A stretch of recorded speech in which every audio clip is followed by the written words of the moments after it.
नमस्कार प्यारे साथियों, स्वागत है आप सभी का। मैं कैलाश चौधरी और आप सभी मेरे साथ जुड़े हुए हो सिकवाल ऑनलाइन हब पर।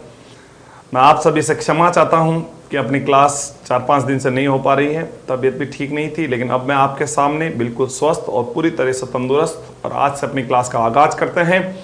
बिल्कुल जितने भी प्यारे बच्चे मेरे साथ जुड़े हुए हैं सभी विद्यार्थियों को राम राम, राधे राधे, जय श्री कृष्णा। कैसे हो आप सभी? आशा करता हूं एकदम मस्त होंगे, स्वस्थ होंगे और सुरक्षित होंगे। अब अपन शुरू करते हैं मेवाड़ के इतिहास। और मेवाड़ के इतिहास में अपन पढ़ रहे थे राणा कुंभा और राणा कुंभा से आगे।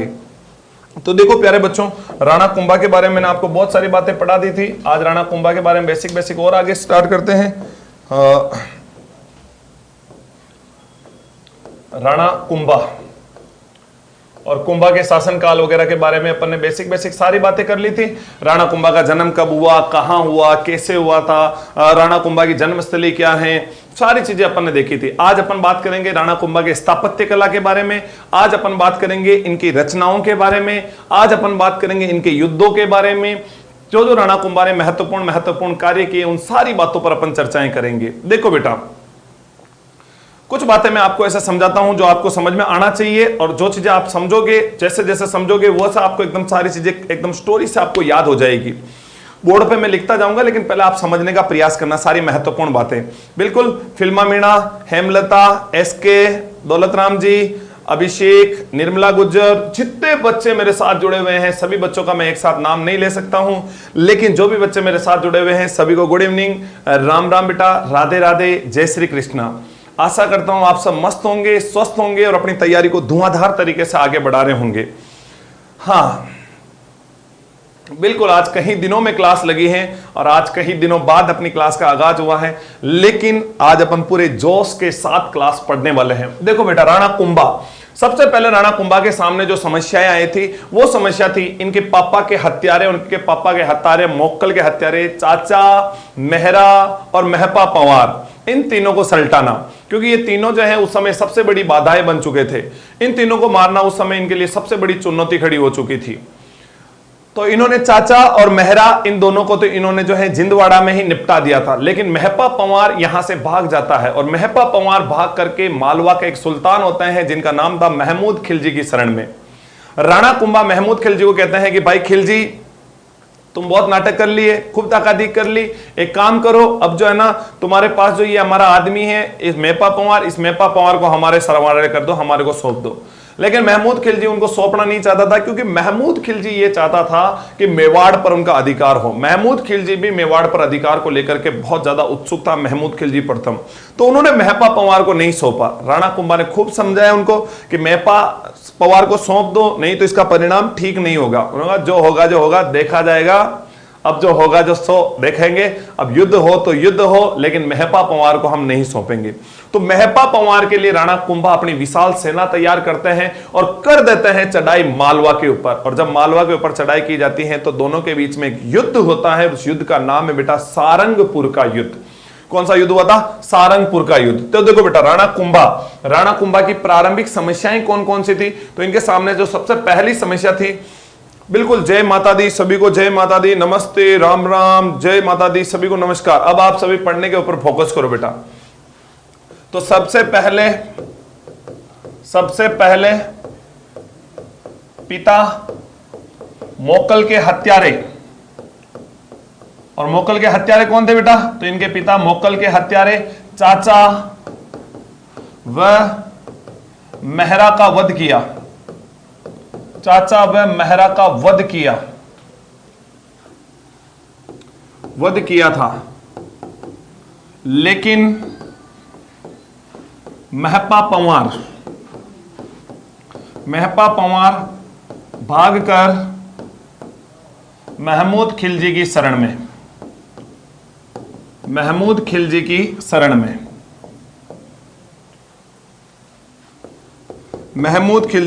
में पहुंचा।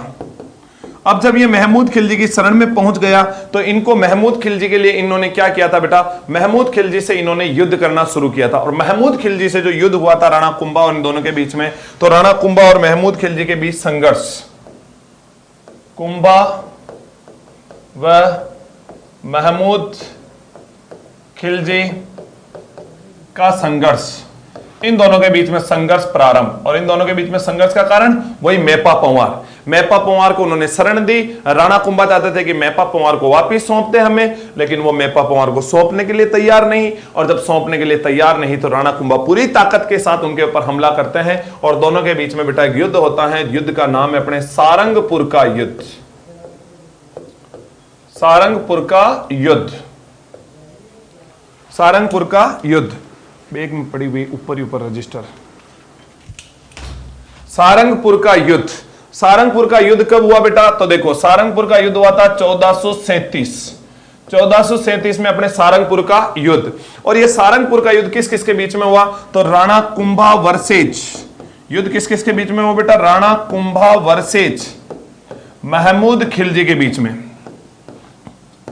महमूद खिलजी प्रथम के बीच में। अब जब दोनों की सेनाएं आमने सामने, एक तरफ मालवा की सेना और तो दूसरी तरफ राणा कुंभा की मेवाड़ी सेना, जब दोनों की सेनाएं घमासान युद्ध के लिए तैयार हो गई थी तो दोनों के मध्य एक युद्ध होता है और इस युद्ध में राणा कुंभा की विजय हो जाती है। राणा कुंभा इस युद्ध में जीत जाते हैं। महमूद खिलजी को 6 माह तक बंधक बनाकर चित्तौड़गढ़ में रखा। राणा कुंभा ने इनको 6 महीने तक तो बंधक बनाकर चित्तौड़गढ़ में रखा। पहले तो उनके शरीर पर जितने भी वो प्रॉब्लम थी वो सारी उनके शरीर पे जैसे घाव वाव लेप वेप लगाए, एकदम उसको तंदुरुस्त किया। उनको कहा कि कोई समस्या नहीं होनी चाहिए। फिर बाद में उनको चौराहे पे ले जाके बांध दिया हाथों को और फिर बाद में चित्तौड़ की जनता को दे दिया आदेश, इनके जाओ गुदगुदी करो, सजा तो मिलनी चाहिए। महमूद खिलजी के 6 महीने तक रोज जाते गुदगुदी करते हैं। मैं भी जाता, मेरे को मजा आता था, गुदगुदी करते थे। तो याद रखना 6 महीने तक किसके गुदगुदी करी? तो महमूद खिलजी के। सबसे ज्यादा मजा क्या आता है, किस में आता है? तो गुदगुदी करने में मजा आता है। तो इनके 6 महीने तक बेटा गुदगुदी करने का काम किया गया था। किनके? तो महमूद खिलजी के। कितने महीने तक बंधक बनाकर रखा इनको? 6 महीने तक। महपा पंवार की हत्या की, महपा पंवार की हत्या की। यह भी आपसे पूछा जाएगा कि हत्या कर दी, किसकी हत्या कर दी बेटा? महपा पंवार की हत्या कर दी। यानी बार बार ये एग्जाम में पूछा जाता है किसकी हत्या करी? महपा पंवार की यहां पर हत्या कर दी गई थी। सारंगपुर का युद्ध जीत लिया था। इस युद्ध की विजय के उपलक्ष्य में किसका निर्माण? इस युद्ध विजय के उपलक्ष्य में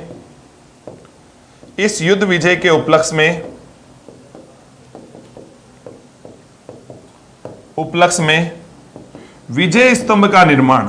और प्यारे विद्यार्थियों, अब मैं विजय स्तंभ के बारे में यहां कुछ नहीं बताऊंगा क्योंकि मैंने आपको जब चित्तौड़ का किला पढ़ाया आगे तो चित्तौड़ के किले में सारी बातें बता दी कि विजय स्तंभ कितने मंजिला है, कितने इनकी सीढ़ियां हैं, कितने फीट ऊंचा है, इसका आकार कैसा है, ये किस भगवान को समर्पित है, विजय स्तंभ के बारे में क्या क्या आता है, कब इस पर डाक टिकट जारी किया गया, किसने इसकी तुलना ड्रोम के टार्जन से की, किसने इनको जो है कुतुब मीनार के सम्मान बताया, किसने हिंदुओं का विश्वकोश बताया, किन्होंने व्यवस्थित संग्रहालय बताया था, किन्होंने देवी देवताओं का संग्रहालय बताया। सारी बातें मैंने वहां पर आपको बता दी है। तो आप जब भी दुर्ग पढ़ोगे तो दुर्ग में आपको विजय स्तंभ के बारे में सारी डिटेल मिल जाएगी। तो उस विजय स्तंभ का निर्माण किस युद्ध विजय के उपलक्ष्य में कराया गया बेटा? तो सारंगपुर युद्ध विजय के उपलक्ष्य में विजय स्तंभ का निर्माण किसने कराया? तो राणा कुंभा ने कराया था। और इस युद्ध में इन्होंने विजय हासिल करने के बाद महपा पंवार की हत्या करी। 6 महीने तक खिलजी को बंधक बनाकर चित्तौड़ के किले में रखा और राणा कुंभा ये युद्ध जीत जाते हैं। बिल्कुल, हाँ जी बिल्कुल बेटा, बिल्कुल स्वस्थ हूं। आज आपको लग भी रहा होगा किसी प्रकार की कोई समस्या ही नहीं है, एकदम कंप्लीट। आगे देखो बेटा, आप सभी की दुआओं से बिल्कुल स्वस्थ हैं। बस 2-4 दिन 5 दिन थोड़ी प्रॉब्लम चल रही थी, प्रॉब्लम भी सोल्व हो गई, गला भी कंप्लीट, मैं भी कंप्लीट और आप सभी भी कंप्लीट। आप सभी की दुआओं से जल्दी एकदम स्वस्थ और सुरक्षित हैं बेटा। हाँ जी आगे देखो अब अपने। अब क्या हुआ, जब महमूद खिलजी को इन्होंने पराजित कर दिया था, अब कुंभा का वर्चस्व धीरे धीरे बढ़ने लगा। अब वर्चस्व बढ़ने लगा, वो रणमल का वर्चस्व कम नहीं हो रहा था। रणमल अब लालची व्यक्ति, रणमल धीरे धीरे लालच करने लगा कि वो मेवाड़ पर अधिकार कर ले। उनको लगता था कि अब अपना भांजा मोकल तो रहा नहीं, अपन कुंभा की हत्या करके मेवाड़ पर अधिकार कर ले। तब उस रणमल की एक प्रेयसी हुआ करती थी भारमली। भारमली से वो बहुत प्रेम करते थे, उनकी बहुत अच्छी प्रेयसी थी, बहुत अच्छी प्रेमिका थी। आजकल जिसको आप लोग अपनी भाषा में क्या बोलते हैं, उसको अंग्रेजी में के सेटिंग वेटिंग कुछ बोलते हैं, ऐसे पहले उनको प्रेयसी बोला करते थे, प्रेमिका बोला करते थे।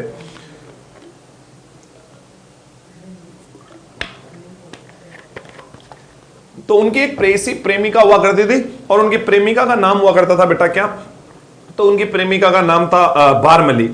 भारमली को वो बुलाए शाम को, भारमली को बुलाने के बाद भारमली को कहा 2 पेक बना दे। भारमली उनके लिए पेक वेक बनाए और नशे वसे में उसने कहा कि तू यहाँ की रानी बन जाए, मैं यहाँ का राजा बन जाऊं तो कैसा रहेगा। और यहाँ की रानी कैसे बन सकती हूँ, मैं तो अपने हंसाबाई के साथ दासी बनकर आई हूँ, मैं तो दासी रहूंगी। और मैं तेरे से कितना प्यार करूं, तुझे ये बात पता नहीं। उन्होंने कहा प्यार व्यार तो ठीक है, लेकिन रानी कैसे बनेंगे।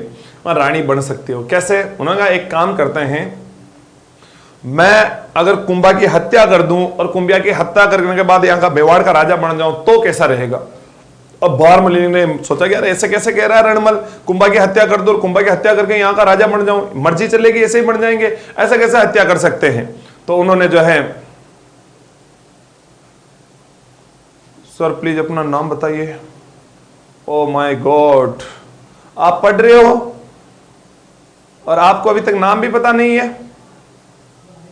कोई बात नहीं बेटा, मेरा नाम कैलाश चौधरी है और चलो कोई ना, यूट्यूब पे वगैरह पे सब पे क्लास चलती है मेरी। ऑफलाइन अभिज्ञान में चलती है। ऑफलाइन अभिज्ञान में लगभग मेरी 12 घंटे क्लास होती है। सुबह 7 बजे से शाम को 7 बजे तक लगातार नॉन स्टॉप क्लास होती है। 7 से 8 आपकी। और आज अपनी अगली क्लास 9 बजे क्लास शुरू होने वाली है। 9 बजे अपने जो वेशभूषा वाला टॉपिक थोड़ा सा बच रहा था, आज अपन वेशभूषा को पूरा खत्म करेंगे। आज वेशभूषा अपनी टॉपिक पूरा हो जाएगा। तो अगली क्लास अपनी वेशभूषा की होगी 9:15 बजे, 9 बजे के आसपास, 9:10 पे, है ना। तो आप सभी फिर बाद में वेशभूषा वाली क्लास में जुड़ जाना। अभी अपन कुंभा वाली बात पूरी करते हैं। तो देखो बेटा, अपने राणा कुंभा जो है, राणा कुंभा को मारने के लिए रणमल ने षड्यंत्र रचना शुरू कर दिया था। अब रणमल ने भारमली को सारी बातें बता दी। आप जानते हो लुगाइयों के पेट में बात रुके न रुके, अगर लुगाई को कोई बात बता दी जाती है तो इनके पेट में आपरा आ जाता है। जब तक कि ये बात किसी और को, पड़ोसी को जाके ना बताए, तब तक इनको चैन नहीं आता है। अब जैसे रणमल ने भारमली को बताया, भारमली के पेट में तो आपरा आ गया, भारमली का पेट फूल के बड़ा हो गया। अब वो उस बात को जाके कहे और उसने सीधी बात जाकर के किसको कह दी, हंसाबाई को। हंसाबाई जी, हाँ ऐसी ऐसी बात है। कैसी कैसी बात है कि अपने जो है आपके जो भाई साहब है रणमल जी, वो कुंभा को मारने का षड्यंत्र रच रहे हैं। क्या फेंक रही हो, मजाक कर रही हो? नहीं, सच में। कि तुझे कैसे पता है कि आज उसने पेक के नशे में उन्होंने सारी बातें मुझे बताई कि सच में? कि हाँ सच में। फिर बाद में उन्होंने कहा कि यार ऐसे कैसे कर सकता है। पर हंसाबाई को भी पता था कि मेरा भाई ऐसे ही है, निटल्ला है, एक नंबर का, कुछ भी कर सकता है, वो वास्तव में कुंभा की हत्या कर सकता है। तो जो कुंवर चुंडा थे, जो कुंवर चुंडा मेवाड़ छोड़कर जा चुके थे, उस कुंवर चुंडा को हंसाबाई ने वापस फोन ऑन किया, बुलाया कि चुंडा जी आई एम सॉरी, मैं आपको अपने भाई पुत्र की तरह देखते हूं और आज आपके जो है पुत्र के ऊपर संकट है। उन्होंने कहा मेरे पुत्र पे कहीं संकट है, मेरे पुत्र पे कोई संकट नहीं है। उन्होंने कहा कि मेरा भाई जो है रणमल, वो हमारे कुंभा को मारना चाहता है, आप प्लीज मालवा से आप वापस आ जाइए और अपने जो शिप्रा नदी के किनारे आप उज्जैन खूब रेल लिए, आप वापिस हमारे यहाँ आ जाइए।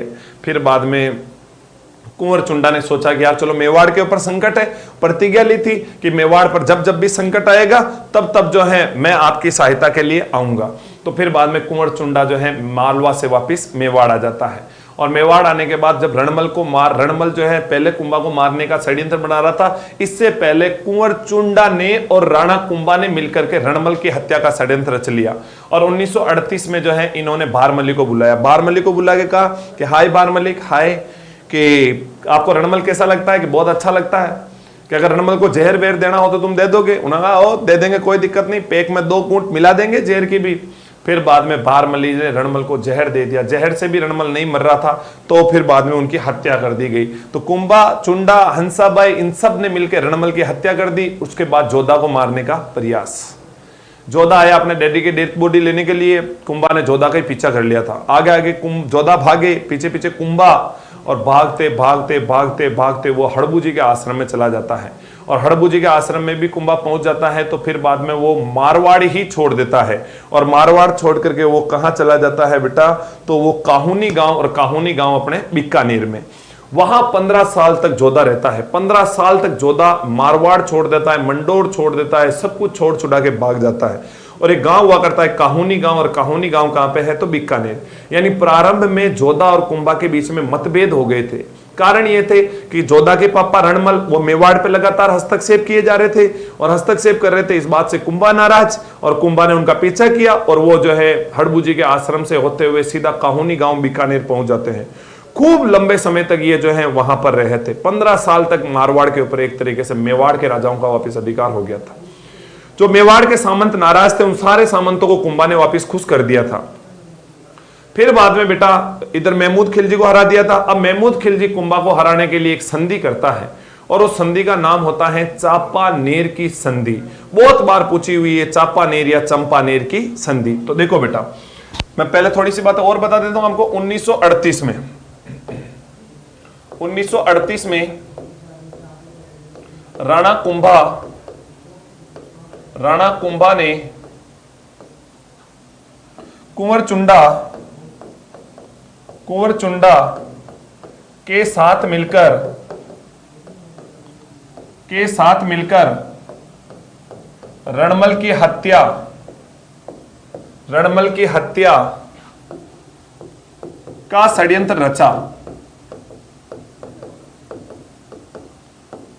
रचा। कुंभा के कहने पर बारमली ने रणमल को शराब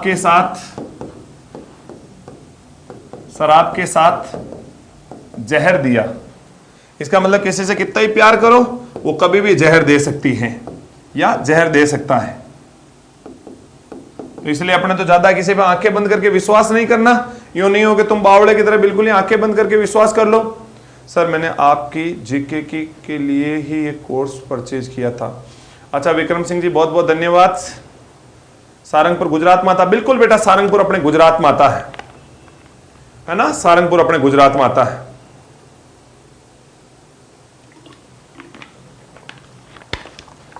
ओ सॉरी 1438 बाय मिस्टेक यहां पे क्या हो गया ये।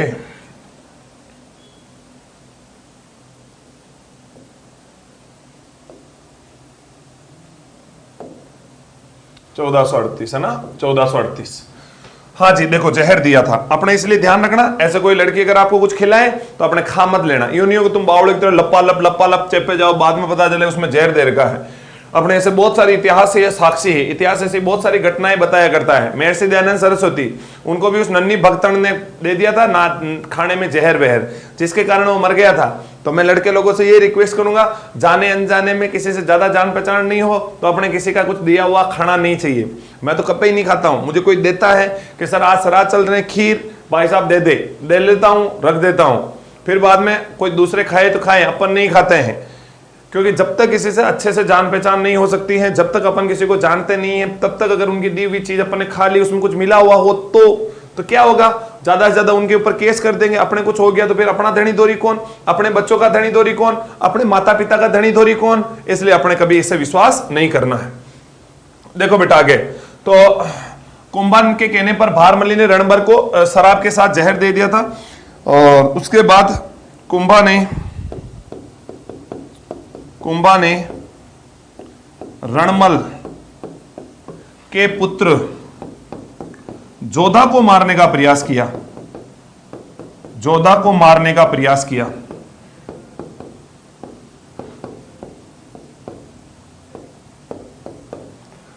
जोधा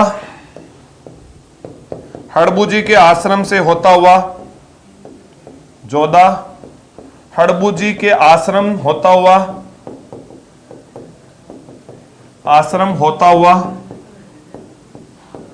काहुनी गांव बीकानेर पहुंचे।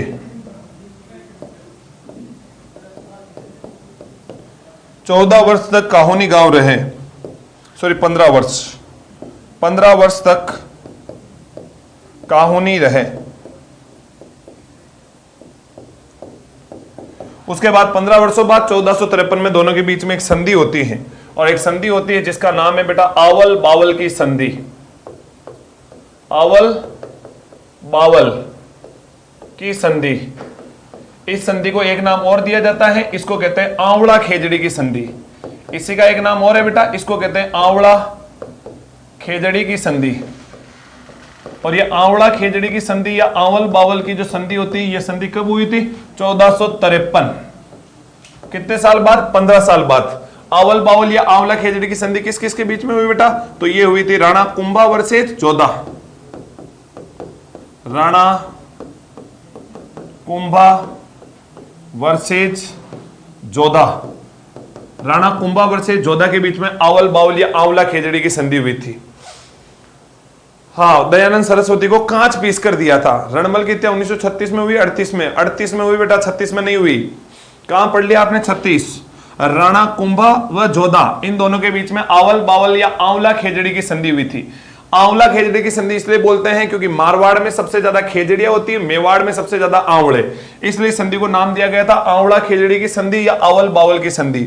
संधि में कुछ शर्तें रखी गई थी, और शर्तें क्या थी? तो मेवाड़ मारवाड़ की सीमा का निर्धारण, मेवाड़ मारवाड़ की सीमा का निर्धारण, सीमा का निर्धारण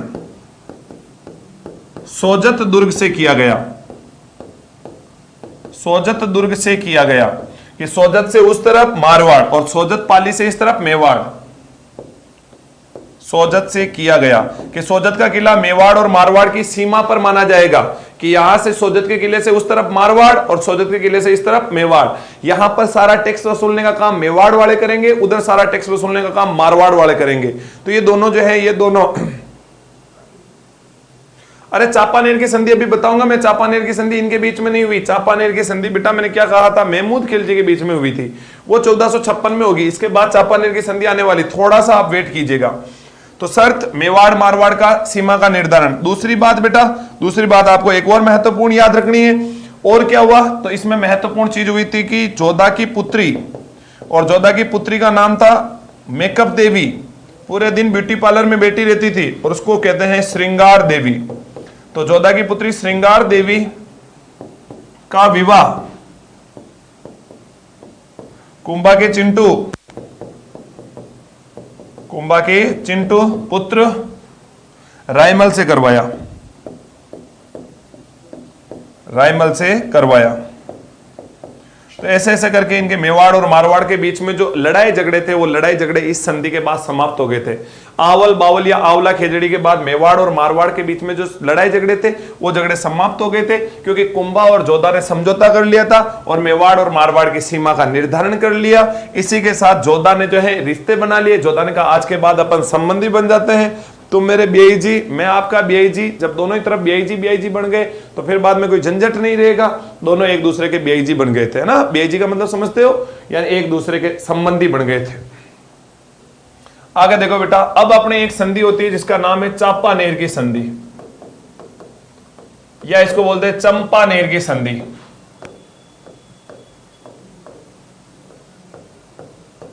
और बेटा ये जो चापानेर या चंपानेर की संधि हुई थी, ये संधि किस किस की हुई थी?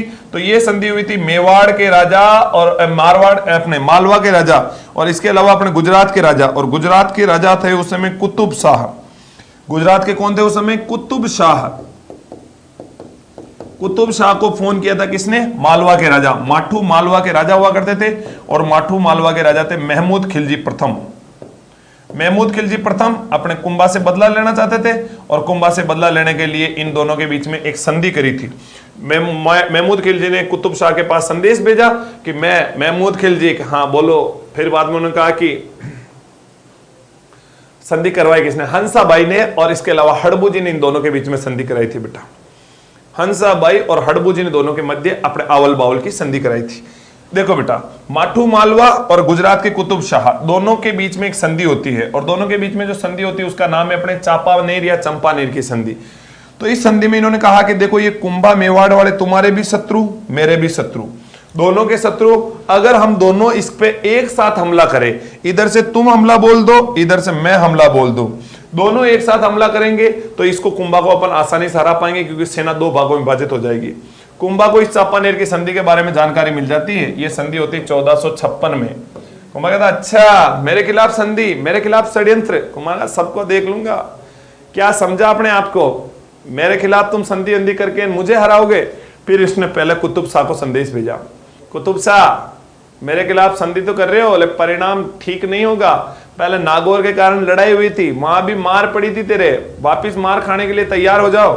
इधर महमूद खिलजी को संदेश भेजा, खिलजी पहली वाली मार अभी तक ठीक नहीं हुई होगी, वापिस लड़ाई लड़ने का शौक है, आजा फिर लड़ाई लड़नी है। तो फिर बाद में इस संधि से कुंभा ने अपनी कूटनीति से खैर कुतुब शाह को अलग कर ही दिया था, लेकिन फिर भी महमूद खिलजी ने इनके ऊपर अटैक किया था। और जब महमूद खिलजी ने इनके ऊपर अटैक किया तो फिर दोनों के बीच में बेटा एक लड़ाई हुई थी, जिसको अपन कहते हैं बदनौर की लड़ाई। और ये बदनौर की लड़ाई इसके एक साल बाद यानी 1457 में। हाँ जी, तो अपने याद रखना बदनौर की लड़ाई। और बेटा ये बदनौर की लड़ाई कब हुई? तो बदनौर की लड़ाई हुई थी 1457 में। बदनौर है कहां पे? तो ये बदनौर जगह अपने भीलवाड़ा में, आसिन भीलवाड़ा में एक बदनौर नामक जगह है जहां पे लड़ाई किस किस के बीच में? तो राणा कुंभा वर्सेज महमूद खिलजी प्रथम। फिर आ गया महमूद खिलजी, क्या लगा था नहीं लौटेंगे, लौट आए हैं। कुंभा ने कहा कोई बात नहीं, लौट आए हैं, अभी लौटाते हैं तुझे वापिस। फिर दोनों के बीच में लड़ाई हुई, फिर इस युद्ध का परिणाम कुंभा जीत गया, कुंभा जीत गया। महमूद खिलजी फिर यहां से भागा हाथ में चपलियां उठाए हुए, और महमूद खिलजी भागकर वापिस मालवा। यहां पर फिर कुंभा की विजय, और कुंभा की विजय हुई तो विजय के उपलक्ष्य में कुंभा जब भी जीतता है कुछ ना कुछ बनाता है, तो विजय के उपलक्ष्य में कुशाल माता का मंदिर बनाया, कुशाल माता का मंदिर बदनौर भीलवाड़ा में बनवाया, बदनौर भीलवाड़ा में बनवाया।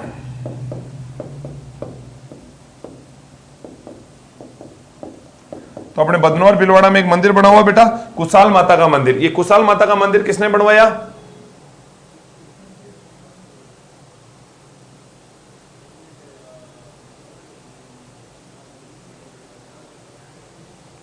सर आप जो सब्जेक्ट पढ़ाते हो वो मुझे सब आपसे पढ़ना है।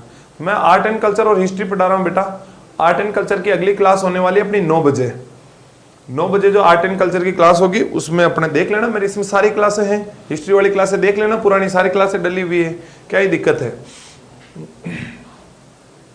हाँ वो चापानेर की संधि बेटा हेमलता समझ में आ गई?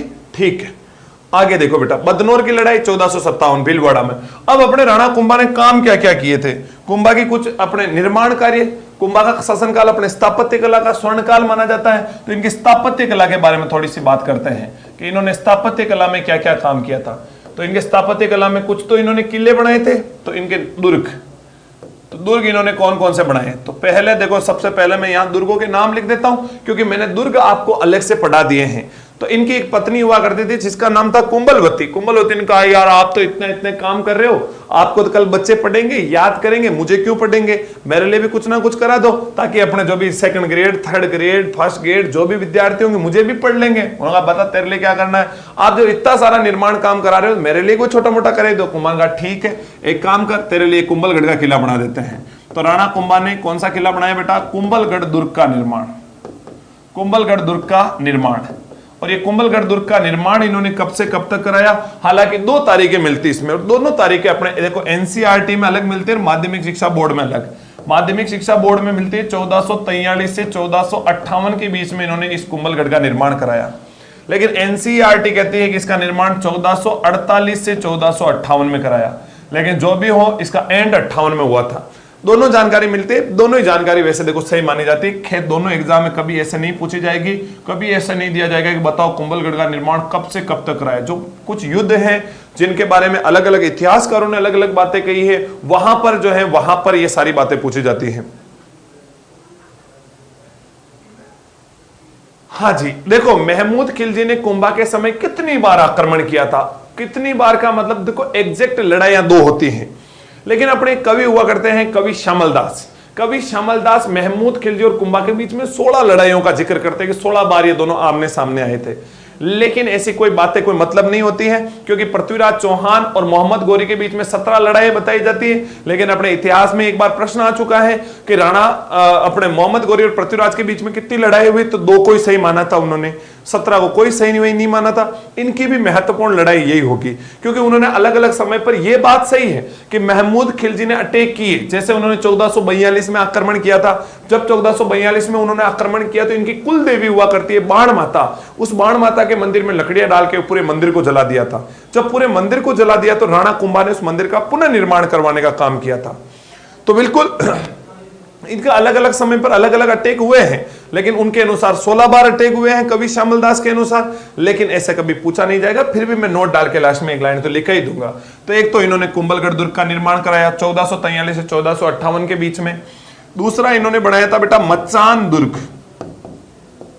मचान दुर्ग, और मचान दुर्ग अपने कहां पे है? सिरोही में, क्योंकि इन्होंने सर्वाधिक किले बनाए हैं। तो सर्वाधिक किले बनाए थे, एक मचान का किला भी इन्होंने बनाया था, एक इन्होंने बनाया बेटा बसंतगढ़ दुर्ग। बसंतगढ़ दुर्ग, बसंतगढ़ दुर्ग भी कहां पे? अपने सिरोही में। इसका निर्माण भी राणा कुंभा ने करवाया था।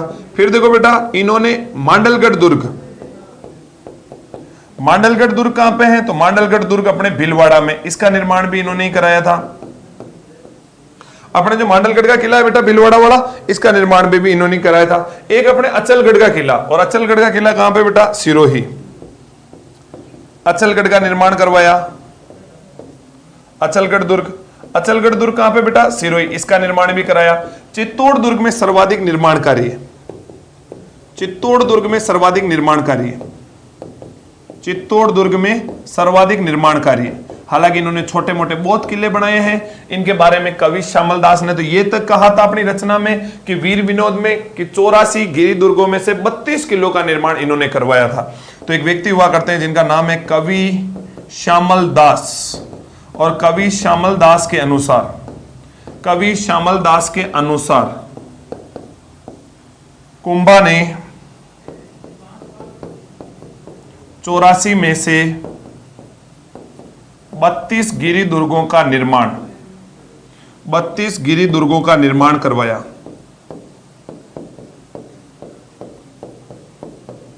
यह जानकारी हमें कहां से मिलती है? तो यह जानकारी हमें याद रखना, एक रचना हुआ करती है इनकी वीर विनोद। ये रचना हमें कहां से मिलती है बेटा? वीर विनोद नामक ग्रंथ। वीर विनोद ग्रंथ से हमें यह सारी जानकारी मिलती है।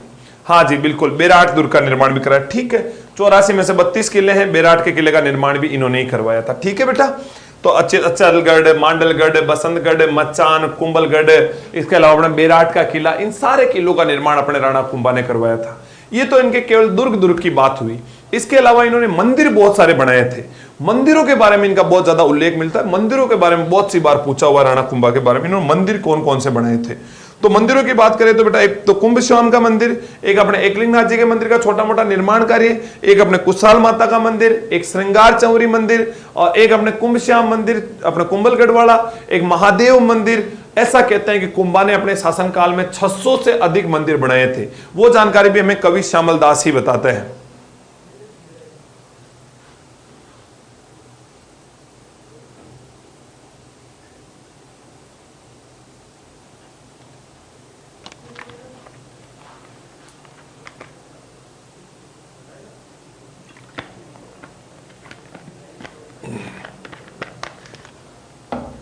चलो देखो मंदिर निर्माण के बारे में बात करते हैं।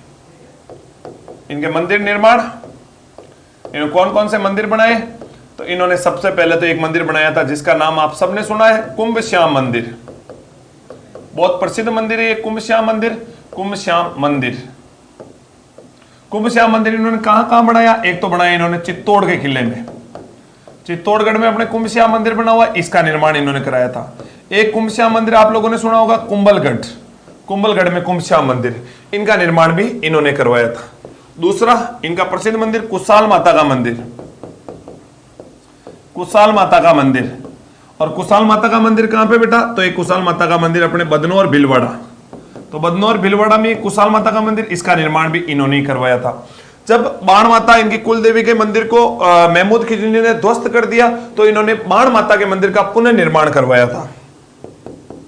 बाण माता का मंदिर बनवाया, बाण माता का मंदिर बनवाया। फिर बाद में देखिएगा इनके अलावा इन्होंने और कौन सा मंदिर बनाया बेटा, तो कुशाल माता, और अपने छोटा मोटा निर्माण कार्य इन्होंने एक मंदिर और था अपने विराट मंदिर, उसमें भी अपने एकलिंग जी का मंदिर उसमें भी करवाया था। इसके अलावा श्रृंगार चंवरी मंदिर,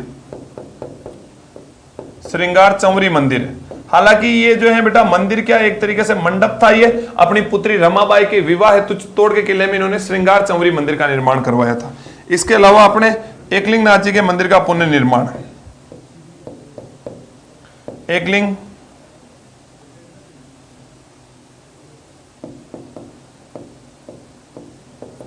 एकलिंगनाथ मंदिर का जीर्णोद्वार,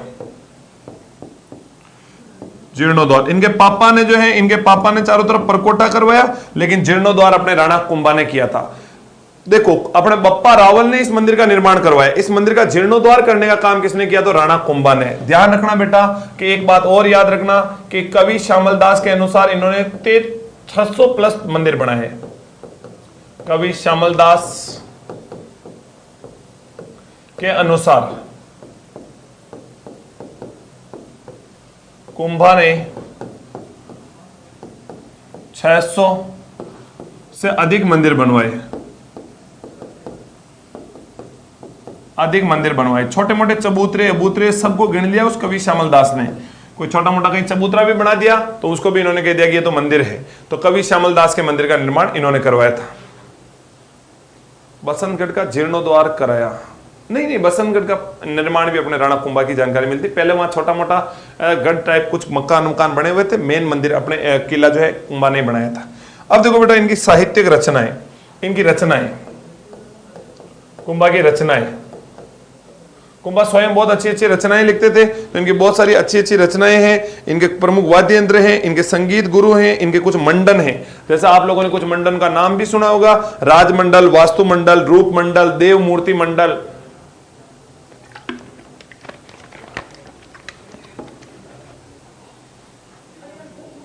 देखो बेटा इनकी एक रचना है जिसका नाम तो आप लोगों ने खूब सुना होगा, संगीत राज। संगीत राज, ये जो रचना है संगीत राज कुंभा की सबसे बड़ी रचना, कुंभा की सबसे बड़ी रचना, कुंभा की सबसे बड़ी रचना, कुंभा की सबसे बड़ी रचना है। आप लोगों से पूछ लिया जाए कुंभा की सबसे बड़ी रचना कौन सी है, संगीत राज। यह रचना 3 अध्याय, यह रचना 3 अध्याय व 5 खंडों में बटी है, 5 खंडों में विभाजित है। यह राणा कुंभा की सबसे बड़ी रचना है जो 3 अध्याय और 5 खंडों में विभाजित है। जीर्णोद्वार क्या होता है, जीर्णोद्वार जो है बेटा पुनर्निर्माण को कहते हैं। जीर्णोद्वार का मतलब होता है पुनर्निर्माण करवाना।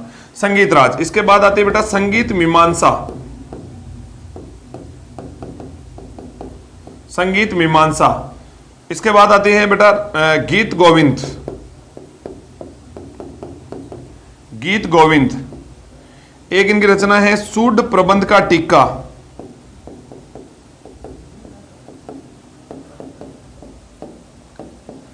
इसके अलावा एक है बेटा अपने रसिक प्रिया का टिक्का,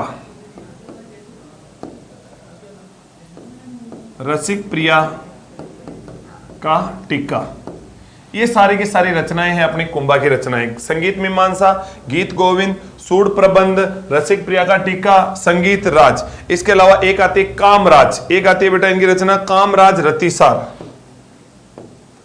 कामराज रतिसार, कामराज रतिसार इनकी एक प्रमुख रचना है। ये भी अपने थोड़ी सी इनके बारे में याद रख लेना। अब इनके कुछ मंडन हैं जिनसे सीधा सीधा पूछ लिया जाता है।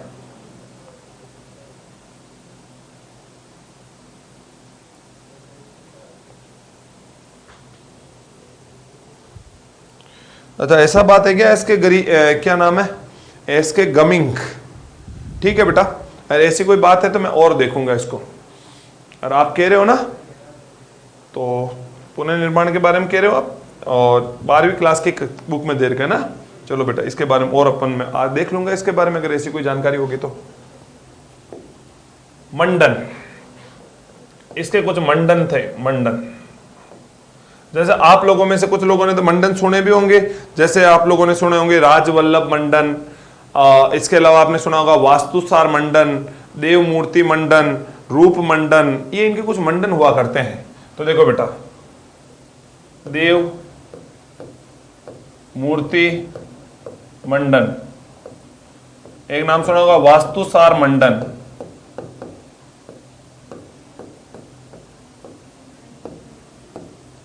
रूप मंडन। तो देखो बेटा, देव मूर्ति मंडन, वास्तुसार मंडन, और एक आता है अपने रूप मंडल, या इसको अपन बोलते हैं रूप मंडल, और एक बोलते हैं अपन राज मंडल, राजवल्लभ मंडन, राजवल्लभ मंडन, राजवल्लभ मंडन। मंडन क्या हुआ करते हैं, तो इनके अलग अलग आकृति। जैसे देव मूर्ति मंडन में क्या हुआ करता था, तो देव मूर्ति मंडन में देवी देवताओं की मूर्तियां, देवी देवताओं